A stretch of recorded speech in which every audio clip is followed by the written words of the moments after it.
Assalamualaikum warahmatullahi wabarakatuh. Selamat pagi anak-anakku yang hebat. Bagaimana kabar kalian?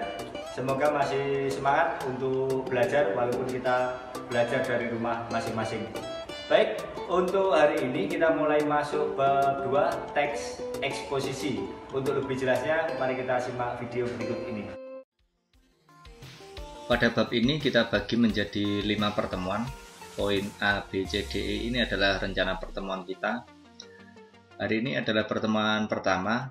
Kita akan membahas definisi, ciri-ciri, dan jenis teks eksposisi. Bisa disimak pada buku PR halaman 24. Sudah ada penjelasan yang rinci tentang materi yang akan kita pelajari hari ini. Kita mulai dari yang pertama, definisi teks eksposisi.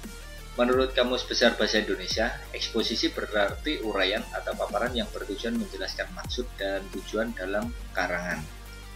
Sedangkan menurut Goris Geraf, eksposisi atau pemaparan adalah salah satu jenis teks atau keterampilan bahasa untuk menerangkan dan menguraikan suatu pokok pikiran. Jadi intinya, tujuan dari teks eksposisi ini adalah memperluas pandangan dan pengetahuan seseorang. Jadi tujuan akhir penulisan karangan eksposisi adalah memperluas pandangan dan pengetahuan seseorang. Nah, pendapat dalam karangan eksposisi ini tidak bertujuan memengaruhi pendapat. Jadi pembaca sama sekali tidak dipaksa untuk menerima pendapat penulis. Itu penjelasan tentang definisi. Selanjutnya poin yang kedua, ciri teks eksposisi. Ciri yang pertama, penjelasan pokok persoalan dijelaskan secara objektif dan tidak ada unsur subjektif maupun emosional. Jadi di sini penulis menjelaskan secara objektif sesuai dengan objek, kemudian tidak ada unsur subjektif. Jadi tidak ada pendapat pribadi dari penulis untuk memaksakan kehendak. Selanjutnya yang kedua, gaya penulisan di sini informatif dan uraian objek secara jelas. Informatif di sini penulis itu memberikan informasi sejelas-jelasnya tentang objek. Jadi objek ini diuraikan secara rinci dan jelas. Kemudian yang ketiga, teks eksposisi ini memuat fakta. Jadi sesuai dengan objek. Selanjutnya ada tambahan juga pada buku PR halaman 24 di bagian ciri-ciri pada poin C dan poin D. Teks eksposisi memberikan penyampaian secara lugas. Lugas di sini jelas. Terus kemudian menggunakan bahasa baku. Dan yang terakhir, teks eksposisi tidak melakukan pemihakan atau tidak memaksakan kehendak penulis terhadap pembaca. Jadi di sini perbedaan inti dari teks eksposisi dengan teks argumentasi. Selanjutnya yang ketiga, di sini ada jenis-jenis teks eksposisi. Nah, ini sudah saya tampilkan. Untuk jenis teks eksposisi ada 6. Yang pertama, eksposisi definisi.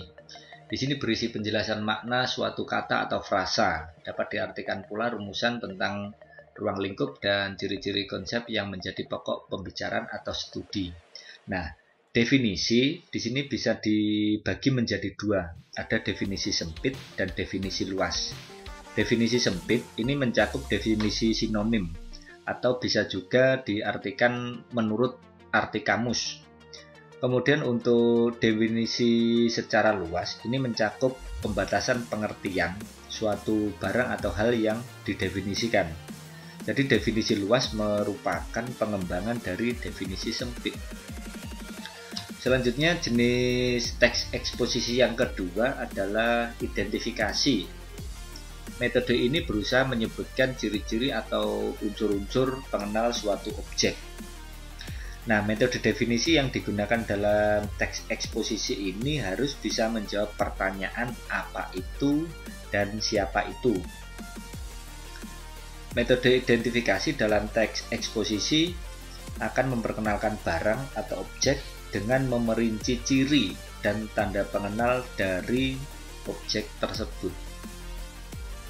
Selanjutnya yang ketiga, ini eksposisi perbandingan atau pertentangan. Pada teks ini berisi cara untuk menunjukkan kesamaan dan perbedaan antara dua objek atau lebih, mempergunakan dasar-dasar tertentu. Jadi pembaca nanti lebih mudah memahami isi teks eksposisi yang ditulis. Kemudian yang keempat, eksposisi ilustrasi. Ini metode untuk mengadakan gambaran atau penjelasan yang khusus dan konkret terhadap prinsip yang bersifat umum. Eksposisi ilustrasi ini merupakan metode yang sering digunakan karena tidak menampilkan hal-hal umum secara abstrak atau kabur. Akan tetapi, eksposisi ilustrasi ini menunjukkan contoh-contoh yang nyata dan konkret.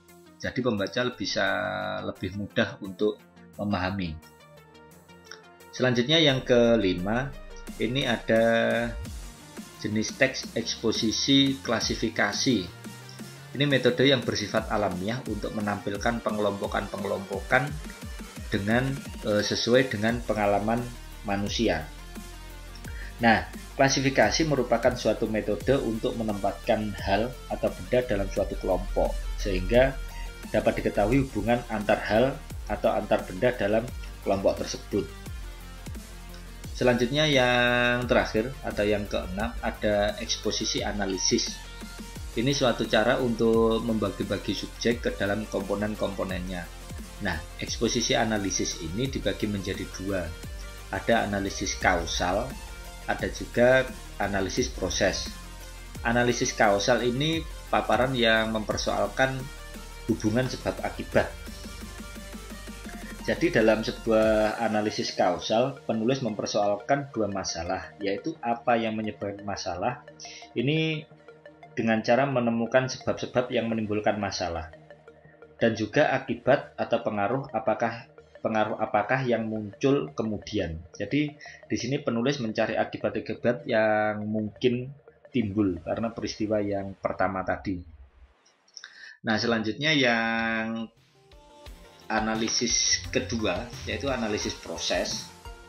Ini metode analisis yang berusaha menjawab pertanyaan bagaimana sesuatu terjadi dan bagaimana sesuatu bekerja. Bisa dipahami ya, materi untuk hari ini dulu. Nanti anak-anak silahkan mencari contoh teks eksposisi berdasarkan jenis-jenis. Baru saja kita simak video penjelasan tentang teks eksposisi. Semoga penjelasan singkat tadi bisa memberikan pemahaman. Namun apabila ada sesuatu yang kurang jelas, bisa kita diskusikan di grup WA kita. Ingat, jangan lupa like, komen, dan subscribe Angga Semangat. Terima kasih, tetap semangat. Assalamualaikum warahmatullahi wabarakatuh.